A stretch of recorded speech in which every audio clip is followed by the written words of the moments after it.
Good morning, students of class 4th. Students, I'm sure all of you are happy and healthy in your homes. Students, please stay indoor and keep yourself safe. Students, today I'm going to continue with lesson 6 of Wordsworth English Reader, Gulliver in the Land of Lilliput. In my last video, I had discussed the question and answers. Now today, first of all, I'll be reading the lesson for you and then explaining the next exercise of comprehension. Lesson 6, Gulliver in the Land of Lilliput. I must have slept for about 9 hours, for when I woke up, it was daylight. I tried to get up, but I couldn't move. My arms and legs were tied to pegs fastened into the ground. Thin, strong cords were tied across my body and attached to pegs in the ground. My long hair was spread out and tied down in the same manner. All I could do was to stare upwards at the sun blinking to ease the pain on my already strained eyes. Suddenly, I heard strange noises around me, but I couldn't move to find out what they were or where they were coming from. The next moment, I felt something alive moving on my leg. It progressed over my stomach and onto my chest, stopping just below my chin. I lowered my eyes downward as much as I could, hoping to see what sort of insect was crawling on me. Then I suddenly gasped. Why? It's a human creature, barely 6 inches tall. This creature had a bow and arrow in his hands and was followed by 40 more creatures like him. I was so surprised that I let out a frightful roar. All the creatures ran helter-skelter and jumped off my body in terror. After some time, they gathered courage and climbed back onto my body. This time, one of them even clambered onto my chin to get a closer look at me.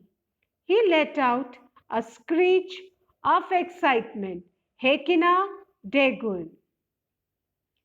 Hekina Degul, repeated the crowd after him. I didn't give too much attention to their words. I was more concerned with setting myself free by twisting and turning and pulling and pushing. I managed to pull out the pegs that were holding my left arm down. With one arm free, I was able to free my hair and turn my head to the right. There were cries of panic from the little creatures, and suddenly hundreds of tiny arrows hit my left hand, pricking me like hundreds of needles. When arrows began striking my face, I groaned with pain and raised my left hand to protect myself. They also started jabbing spears at my sides. Luckily for me, my jacket was thick and prevented me from getting severely injured. I thought to myself that the wisest thing to do would be to lie still until night. So I stopped struggling and the arrows stopped coming. But soon I heard another loud noise near my right ear. It was like a banging, like people at work. I turned as much as I could, and I saw about 50 of the creatures setting up a platform a foot and a half above the ground. Soon, four of them climbed up ladders and stood on the platform. In the middle was an important looking man. He made a long speech looking in my direction, and of course, I didn't understand a word of it. But I could tell from the tone of his voice that some words were threats, others promises, and still other reassurances, especially when he pointed all around and repeated over and over, Lilliput, Lilliput. So, I was in a place called Lilliput, though I had never heard of such a country or seen it on a map. I tried to answer the important looking man and tell him that I was a friend and meant no harm. I even raised my eyes and hands to heaven to make my promise stronger. The last time I had eaten was hours before the ship sank. So I had to show these people that I was hungry. I did it by putting my fingers into my mouth as I spoke. The great Hergo, as I later learned this important lord was called, understood my signs and shouted out orders to the crowd below. 100 little people immediately placed ladder at my sides and climbed up on my body with baskets full of meat and bread, which they dumped into my mouth. This was the food that their emperor had ordered as soon as he had received word of my arrival. When I signaled that I was also thirsty, they rolled a barrel up a ladder and across my chest.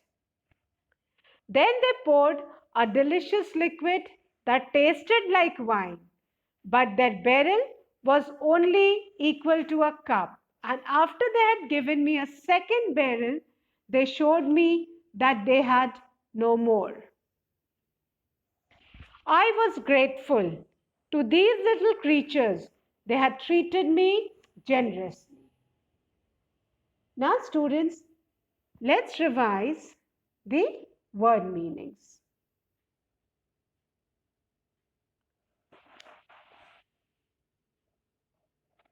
Children, the first word is shipwrecked. Shipwrecked, left by a ship destroyed at sea. Shipwrecked, left by a ship destroyed at sea. The second word is pegs. Short nails used to hold or tie the objects to the ground. Pegs, short nails used to hold or tie the objects to the ground. The third word is fastened. Fastened, fixed. Fastened, fixed. The fourth word is cords, and cords means ropes. Cords, ropes.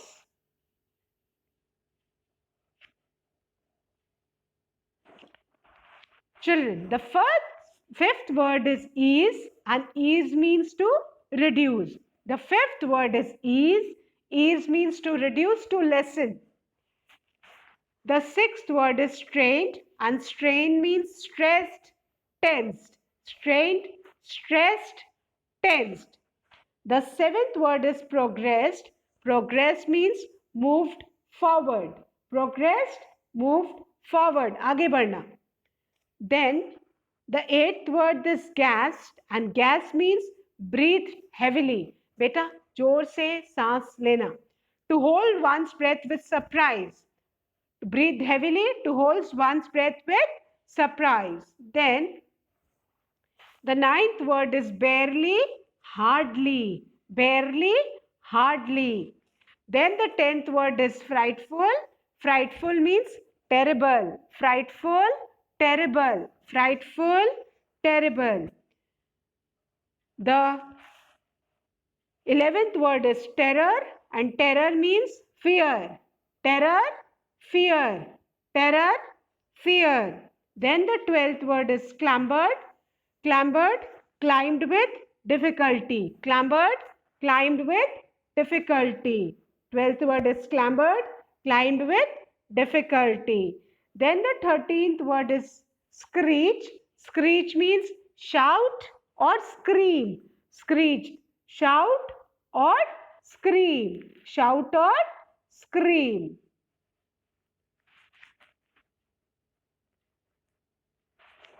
Then the 14th word is panic. And panic means sudden uncontrollable fear or anxiety. Sudden uncontrollable fear or anxiety. Then the 15th word is groaned. Groan means cried. Groan means cried. When you have pain, generally that time you groan. Cry with pain is known as groan. Then the 16th word is jabbing, and jabbing, poking roughly with something sharp or pointed. Hindi में बेटा जिसको बोलते हैं ना कोचना, बुरी तरह से कोचते हैं, चुभोते हैं, बट चुभाना is with something very fine. और ये जो हम पोक करेंगे ये भाले से या किसी भी ऐसी चीज से जिससे कि आपको जोर से पोक करेंगे, that is jabbing. Poking roughly with something sharp or pointed. And then the 17th word is severely, and severely means seriously. Severely means seriously.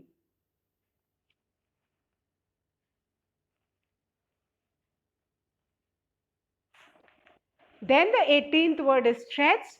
Threats means warnings, धमकाना. इसको हम हिंदी में बोलते हैं ना धमकाना. तो threats, warnings. Threats, warning. Then the 19th word is reassurances, means hopes or encouragement. Reassurances, hopes or encouragement. Then the 20th word is dumped, and dumps means put or dropped. Put or dropped. Dumps means put or dropped. Then the 21st word is arrival. Arrival means coming. Arrival, coming. Arrival, coming.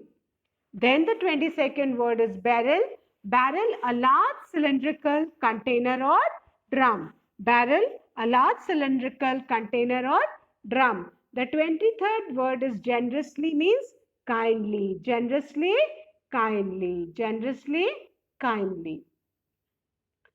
And children, please remember that Gulliver's Travels and Gulliver in the Land of Lilliput both are written by Jonathan Swift.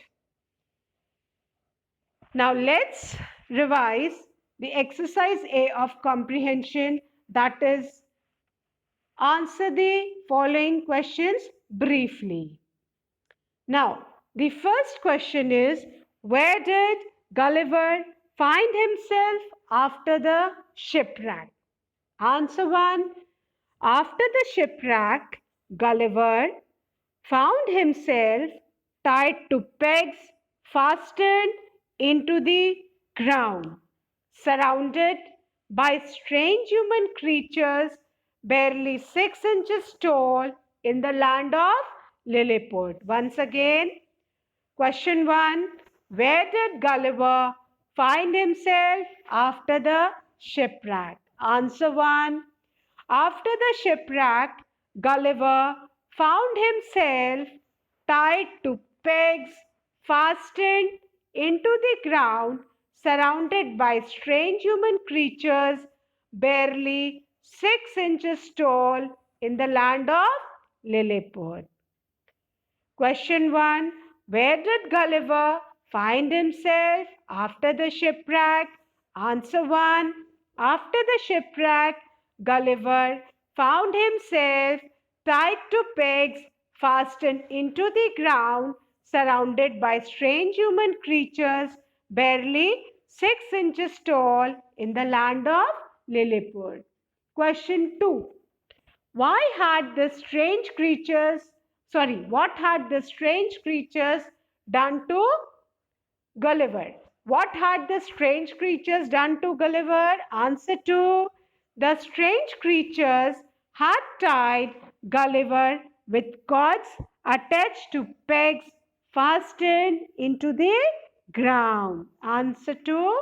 The strange creatures had tied Gulliver with cords attached to pegs fastened into the ground. Question 2. What had the strange creatures done to Gulliver? Answer 2. The strange creatures had tied Gulliver with cords attached to pegs fastened into the ground. Question 3. Why did the creatures shoot arrows at Gulliver? Why did the creatures shoot arrows at Gulliver? Answer 3. When Gulliver tried to free himself from the cords and pull the pegs, the creatures shot arrows at him. Question 3.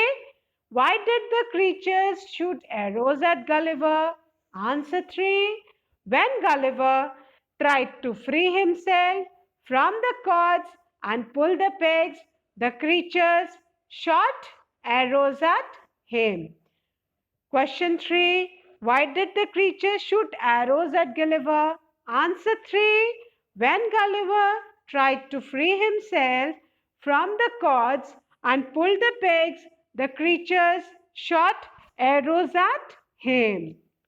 Question 4. Who was the important looking man? Answer 4. The great Hergo was the important looking man. The great Hergo was the important looking man. The great Hergo was the important looking man. Question 4. Who was the important looking man? Answer 4. The great Hergo was the important looking man. Question 5. What did he want to say to Gulliver? Answer. Great Hergo made a long speech looking at Gulliver. Though Gulliver couldn't understand his words, but he could tell from the tone of his voice that some words were threats, other promises, and still other reassurances. Great Hergo made a long speech looking at Gulliver. Though Gulliver couldn't understand his words, but he could tell from the tone of his voice that some words were threats, others promises, and still others reassurances. Question 5. What did he want to tell Gulliver? Answer 5. Great Hergo made a long speech looking at Gulliver. Though Gulliver couldn't understand his words, but he could tell from the tone of his voice that some words were threats, other promises, and still others reassurances. Question number 6. What did the crowd give Gulliver to eat and drink? Answer. The crowd gave Gulliver baskets full of meat and bread to eat. They also gave him 2 barrels equal to a cup full of delicious liquid that tasted like wine to drink. Question 6. What did the crowd give Gulliver to eat and drink? Answer 6. The crowd gave Gulliver baskets full of meat and bread to eat. They also gave him 2 barrels equal to a cup full of delicious liquid that tasted like wine to drink. Question 6. What did the crowd give Gulliver to eat and drink? Answer 6. The crowd gave Gulliver baskets full of meat and bread to eat. They also gave him 2 barrels equal to a cup full of delicious liquid that tasted like wine to drink. Now, children, we'll move on to exercise B. Who spoke these lines in the story? Now, listen to it carefully and then try to answer. My arms and legs were tied to pegs fastened into the ground. Now, who was tied to the ground in the strange island of Lilliput? Who had tied? So, my arms and legs were tied to pegs fastened in the iron. कौन बोल रहा है बेटा कि मेरे हाथ और पैर बांध दिए गए थे पेग से जो ग्राउंड में फास्टन किए हुए थे? Who is speaking these lines? So, the answer is Dr. Lemuel Gulliver. Who spoke these lines in the story? Dr. Gulliver is narrating these lines to us. So these lines have been spoken by Dr. Lemuel Gulliver. So first one, my arms and legs were tied to pegs fastened into the ground. So these lines are spoken by Dr. Lemuel Gulliver in the story. And in the answer, you simply write Dr. Lemuel Gulliver. Now please note down the spelling. Capital D O C T O R. Doctor. Capital L E M U E L. Lemuel. And then capital G U L L I V E R. Gulliver. So my arms and legs were tied to pegs fastened into the ground. In the answer, you'll be writing Dr. Lemuel Gulliver. Got it? Because he is the one who's narrating his adventurous experiences with us. So my arms and legs were tied to pegs fastened into the ground. Who has spoken this line in the story? Answer will be Dr. Lemuel Gulliver. Now, this was the first one. Again, I'm repeating. My arms and legs were tied to pegs fastened into the ground. Who spoke these lines in the story? Answer, Dr. Lemuel Gulliver. Now, children, the second one. Why? It's a human creature, barely 6 inches tall. Now, who spoke these lines in the story and when did he speak? When he was tied on the ground, fastened to the ground, he was tied with 10 cords. And when he saw that something was moving on his body and it approached from leg to his stomach and stomach to below his chin. So, when he lowered his eyes to see as to which sort of insect was this, what did Dr. Lemuel Gulliver see? That it was a human creature, hardly 6 inches tall. And what the human creature was holding? He was holding bow and arrow in his hand. So who spoke this line? Because Dr. Lemuel Gulliver is narrating the incident to us. So again, the answer will be Dr. Lemuel Gulliver. Dr. Lemuel Gulliver. Please note down the spelling. Capital D O C T O R. Doctor. Capital D O C T O R. Doctor. Capital L E M U E L. Lemuel. Capital L E M U E L. Lemuel. And Gulliver. It is capital G U L L I V E R. So, why?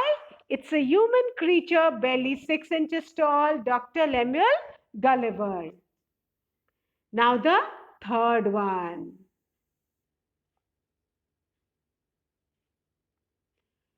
Hekina Tegul. Who had spoken this line in the story? Students, when a little creature with gathering lot of courage, he managed to climb onto Gulliver's chin after lot of difficulty.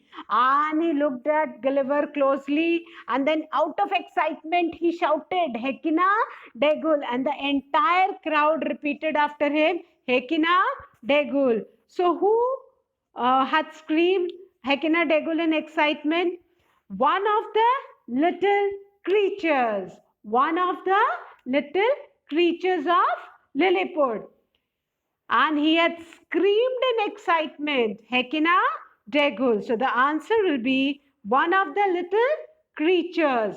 One of the little creatures. He had shouted, Hekina Degul in excitement. So Hekina Degul, answer will be one of the little creatures. One of the little creatures. And the spelling of creatures is Creatures. Creatures.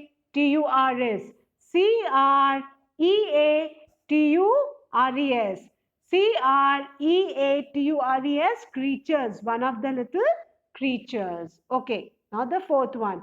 Lilliput. Lilliput. Who had spoken when the little creatures, 50 of them, had set a platform above the ground about 1.5 feet high, and four people climbed on it. And then in the center was a important looking man.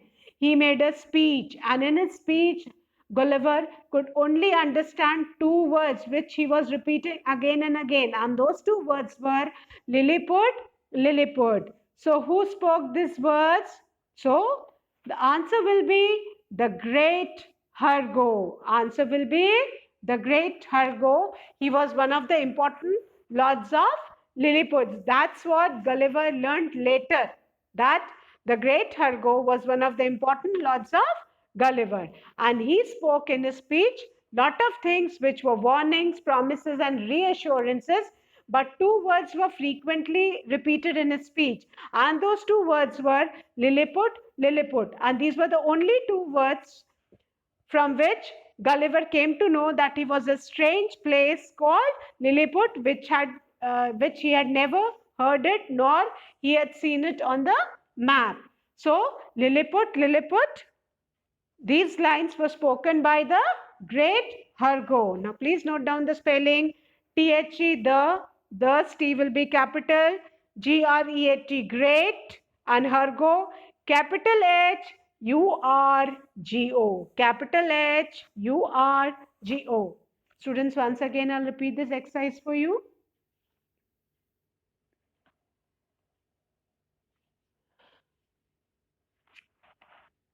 Now, who spoke these lines in the story? First, my arms and legs were tied to pegs fastened into the ground. Who spoke these lines in the story? Dr. Lemuel Gulliver. My arms and legs were tied to pegs fastened into the ground. Who spoke these lines? Dr. Lemuel Gulliver. He was shipwrecked on the island of Lilliput, and when he was fast asleep, those little creatures, they had tied him on the ground with pegs fastened on the ground. So my arms and legs were tied to pegs fastened into the ground. Dr. Lemuel Gulliver had spoken these lines in the story. Now the second one. Why? It's a human creature, barely 6 inches tall. When Gulliver was tied on the ground and he felt that something was crawling onto his legs, and gradually that movement was approaching from his leg to his stomach and to his chest and then below his chin. So when Gulliver, he lowered his eyes to see as to which sort of insect was there, he saw a small human creature barely 6 inches tall. So who spoke these lines? Answer will be Dr. Lemuel Gulliver. Dr. Lemuel Gulliver. He spoke these lines. Then children, the third one. Hekina Degul. First time when the little creatures, they had climbed onto Gulliver's body, and when Gulliver saw those little creatures for the first time, he roared in fright. So there was a helter-skelter among the little creatures, and they, out of fear, they all had climbed down from Gulliver's body off to the ground. But after some time, they gathered courage, and one of the little creatures managed to reach Gulliver's chin. He had climbed Gulliver's chin with great difficulty to have a close look at Gulliver's face. And when he saw Gulliver from nearby, he shouted in excitement, Hekina Degul. And the crowd who was surrounding Gulliver repeated after him, Hekina Degul. So we don't know, but it was one of the little creatures who managed to climb onto Gulliver's chin. So the answer will be one of the little creatures. One of the little creatures. And children, the last word is Lilliput, Lilliput. Now, when Gulliver decided that he should lie down still without making any movement because his little creatures had started striking arrows and jagging him with spears. So after some time, he heard some banging noise. Then he saw that those little creatures had set up a 1.5 feet platform near him, and four important people had climbed on that platform. And one important looking man was in the center who was making a speech looking at Gulliver. He was warning Gulliver, he was making promises, he was giving reassurances. Though Gulliver couldn't understand his language, but two words which were frequently repeated in the speech, which Gulliver heard, were Lilliput, Lilliput. So Gulliver could make out that he was in a strange place called Lilliput. And those little creatures were the inhabitants of Lilliput. So the important looking man who gave the speech was the great Hargo. He was a lord of the land of Lilliput. He was an important lord in the land of Lilliput. So Lilliput, Lilliput was spoken by the great Hargo. So students, I hope exercise A and B are clear to you. Now students, please write exercise A and B neatly in your English notebook. And please draw parting lines after each answer using a scale and a pencil. That's all for today. Thank you. Have a good day.